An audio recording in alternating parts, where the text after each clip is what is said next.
मित्रों नमस्कार। अनिल वत्स। धनु राशि सजिटेरियस कहते हैं अंग्रेजी में। मई का महीना सन 2017। धनु राशि अग्नि तत्व प्रधान राशि। इनके स्वामी देवगुरु बृहस्पति हैं, संस्कारी हैं, दूसरों के लिए पॉजिटिव विचार रखने वाले, एक सुंदर व्यक्तित्व के स्वामी, ईमानदार। ये महीना बहुत अच्छे रिजल्ट दे सकता है। जॉब के पॉइंट ऑफ व्यू से अच्छी जॉब मिल सकती है। फाइनेंशियल रिजल्ट्स भी पॉजिटिव आ सकते हैं। कहीं घूमने फिरने के भी योग बन सकते हैं। आने वाले समय में अच्छे अपडेट्स मिलेंगे। खास करके करियर पॉइंट ऑफ व्यू से कुछ फ़ायदे के दिखाई देते हैं। विदेश यात्राओं के योग भी बन रहे हैं। कुल मिला के धनु राशि वालों के लिए ये महीना शुभता लाता हुआ। देखते हैं पहली, दूसरी, तीसरी तारीख की स्थिति। रामानुजाचार्य जयंती है, उनको नमन करते हुए विदेश यात्रा का योग आजकल में बनने का उम्मीद दिखाई देती है। 2-4 दिन में कहीं ना कहीं घूमने के योग दिखाई दे जाएंगे, तो आप एंजॉय करिएगा, घूमिए फिरिए, नए दोस्त मिलेंगे आपको। 2, 3, 4 तारीख की स्थिति देख लेते हैं। 3 तारीख को बुध मार्गी हो जाते हैं। धनु राशि वालों के लिए बुध दशमेश और सप्तमेश होते हैं। सप्तमेश होकर बिजनेस पॉइंट ऑफ व्यू से, नौकरी के पॉइंट ऑफ व्यू से, हस्बैंड के साथ रिलेशनशिप के दृष्टिकोण से, यद्यपि छोटी छोटी बातों पे मतभेद रहते हैं, लेकिन मिल के अगर हम किसी योजना को साकार करें तो उसमें हमें फ़ायदे हो सकते हैं। 5, 6, 7 तारीख को देख लेते हैं। 5 को मौनी एकादशी तिथि, 6 तारीख की मौनी एकादशी तिथि है और बिजनेस पॉइंट ऑफ व्यू से अच्छे फ़ायदे। जॉब में कुछ आपके कारण अच्छे रिजल्ट आएंगे, बॉस खुश होंगे और कुछ आने वाले समय में आपका योगदान सराहा भी जाएगा, जिससे प्रसन्नता की प्राप्ति होगी। 6, 7, 8 तारीख को देखते हैं। 8 तारीख को सोम प्रदोष व्रत है। यदि आपका मीडिया से रिलेटेड काम है या इवेंट शो कर रहे हैं, ज्वेलरी का कार्य है, एस्ट्रोलॉजी से रिलेटेड है, न्यायविद हैं आप, तो आपके द्वारा कुछ अच्छे निर्णय लिए जाएंगे और आने वाले समय में उसका लोगों को लाभ भी होगा और यश कीर्ति की भी प्राप्ति होगी। 9, 10, 11 तारीख को देख लेते हैं। 9 को श्री नरसिंह जयंती, भगवान विष्णु के स्वरूप को नमन करते हुए।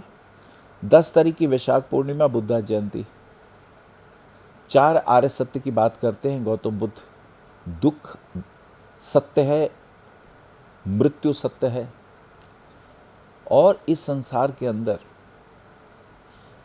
जब तक हम वासनाओं को, इच्छाओं को त्याग नहीं देंगे तब तक सुख शांति नहीं। अहिंसा परमो धर्म, ऐसा महानतम संदेश देने वाले बुद्ध को नमन करते हुए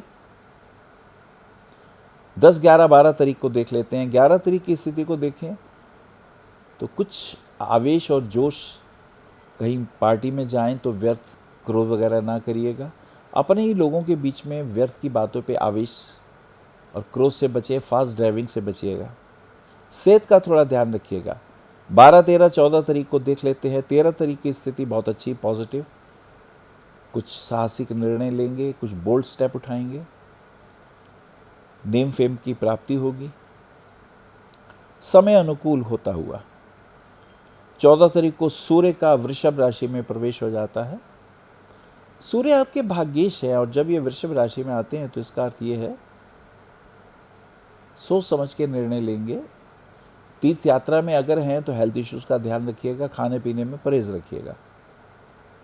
15, 16, 17 तारीख को आर्थिक दृष्टिकोण से कुछ जिम्मेदारियां, कुछ लायबिलिटीज आ जाएंगी। उन्हें निभाते हुए 17 और 18 तारीख की स्थिति, मित्रों के साथ कहीं इन्वॉल्वमेंट होगा।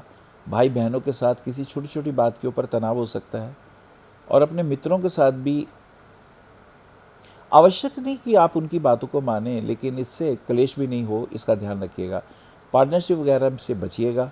यदि आपका पेट्रोलियम प्रोडक्ट से संबंधित कोई कार्य है तो उसमें ज़्यादा धन इन्वेस्ट मत करिए और किसी को रुपया उधार भी मत दीजिए, ये भी इम्पॉर्टेंट आ जाएगा। 19, 20, 21 तारीख को देखते हैं। कुछ समय अनुकूल, माँ के साथ सहयोग, परिवार में अच्छे रिजल्ट, आपस में कहीं घूमने फिरने के योग, हो सकता है किसी पार्टी वगैरह में जाना पड़े या शादी वगैरह में जाना पड़े। घर में कोई रेनोवेशन का वर्क हो तो आपका सहयोग इम्पॉर्टेंट रहेगा। दिन अच्छे गुजरेंगे। 21, 22, 23 को देखते हैं। कुछ आवेश रहेगा, स्वाभिमान जागेगा। अगर कोई कुछ कहेगा तो आपको अपनी वाणी पे संयम रखना है। कहीं खेलने जा रहे हैं तो प्रदर्शन अच्छा रहेगा। और अपने गर्लफ्रेंड या बॉयफ्रेंड के साथ कहीं घूमने फिरने के भी योग बन सकते हैं। 24, 25, 26 तारीख की स्थिति देखते हैं। 25 को वट सावित्री व्रत कथा है। पति की दीर्घायुष्य के लिए अगर उनको कोई कष्ट हो, रोग हो, तो ये व्रत रखा जा सकता है। इससे विशेष लाभ होते हैं, स्वास्थ्य लाभ होने लगते हैं। 25, 26, 27, 26 को मंगल का मिथुन राशि में प्रवेश हो जाता है। धनु लगन वालों के लिए या धनु राशि वालों के लिए मंगल पंचमेश भी है और व्ययेश भी है, अतः स्वास्थ्य का ध्यान रखना होगा। फास्ट ड्राइविंग से हमें थोड़ा सा बचना होगा। 27, 28, 29 तारीख को देखते हैं। थोड़े हेल्थ इश्यूज आ रहे हैं। हस्बैंड वाइफ के साथ छोटी छोटी बातों पे तनाव से बचना है। कहीं खेल के जगत में अगर आप खेलते हैं तो अच्छे मान सम्मान की प्राप्ति दिखाई देती है। आपका अच्छा स्कोर, अच्छा गेम लोगों के लिए इंस्पिरेशन बन सकता है।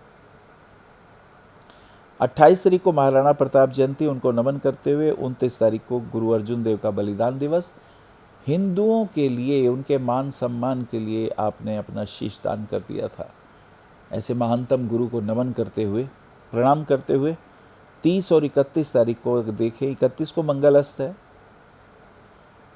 कहीं घूमने फिरने के योग भी बन सकते हैं। पहाड़ों पे किसी नए देव का आशीर्वाद भी मिल सकता है। धनु राशि वाले अगर माणिक रत्न पहनते हैं तो स्वभावता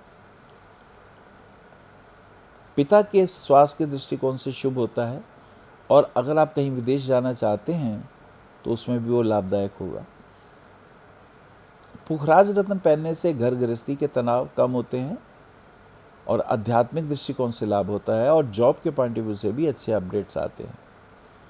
मूंगा रत्न अगर आप धारण करते हैं तो पब्लिक रिलेशन से लाभ होता है। आपकी जो सोच है, बौद्धिक क्षमताएं हैं, उसमें एनर्जी होना अच्छी बात है, लेकिन अत्यधिक आवेश में आ जाना बहुत अच्छी बात नहीं है। और ये महीना आपके लिए मिला जुला सा है। हेल्थ इश्यूज आते हैं, उसका ध्यान रखिएगा। ऑफिस के कार्यों में लाभ है, कुछ प्रमोशन दिखाई देती हैं। घर में कुछ नया वाहन, रेनोवेशन वर्क की भी उम्मीदें दिखाई दे रही हैं। कुल मिला के ये महीना मिला जुला सा और शुभता लाने वाला। नमस्कार। आप आचार्य श्री अनिल वत्स जी के ज्योतिष व ध्यान संबंधी प्रोग्राम www.astroanilvats.com व मासिक राशिफल YouTube पर भी देख सकते हैं। विशेष जानकारी के लिए संपर्क करें। भविष्य कथन VE 279 गली नंबर 6 हरिनगर न्यू दिल्ली 110064। हमारे फोन नंबर है 9891739999 और 9818189993 और 8860006030 और 9810880002। हमारी वेबसाइट है www.bhavishyakathan.org। ईमेल है acharyaanilvats@gmail.com। अपॉइंटमेंट के लिए संपर्क करें सुबह 11 बजे से शाम 6 बजे तक।